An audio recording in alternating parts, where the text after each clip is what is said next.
With the Christmas season fast approaching, there would soon be a surge in the slaughtering of animals. Roadside butchering has been done in communities for years, mostly during the Christmas season, some of which are done without registration. The Butchers Act states that it shall not be lawful for any person to carry on the business of a butcher without having obtained a license for that purpose, and any person acting in contravention shall be guilty of an offense. At present, there is no registration for butchers, which is against the legislation. One supervisor at the Maryville Abattoir is appealing to members of the public to go the safest route when purchasing meat this season.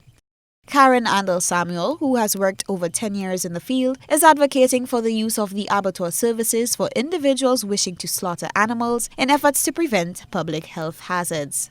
I believe that it's important to, yes, know your surrounding. And I believe that we have a great abattoir here that persons in the community who want to buy meat should bring it here, that it could properly slaughtered and in a sanitary manner. And two, that the meat, when it's brought here to the abattoir, it is inspected by the inspector. Samuel says it is safer for butchers to bring their animals to the abattoir to be slaughtered and inspected before they can be stamped and distributed. When it is finished inspected, now it is go to the various market, like for example, the Grenville market, and also go to the St. George's market. It is stamped so that no, you know for sure this meat is wholesome and it is passed. Once it is stamped from the inspectors, you know, well, yeah, it is good to eat.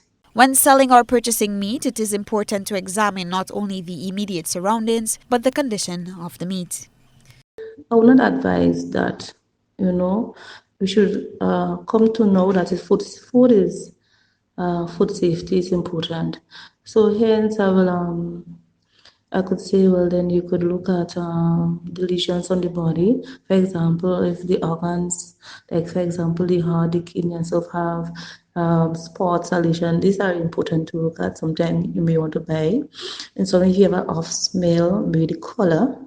And then too, sometimes too, it have parasite and probably you as the consumer may not know because you are not trained to look for that. Hence the reason why I advocating that, you know, meat done on the outside really should not be. You may not see certain things in the meat. Sometimes too, you may want to test for chemicals and stuff, and probably where the meat is located and where it is. Sometimes the condition, the flies. You know, I would just say it's important that you use the abattoir to do that, where you know your meat is safe. The public is advised to purchase meat which has been inspected by meat inspectors and contains stamps of approval after inspection. For GBN News, Beverly Telesford.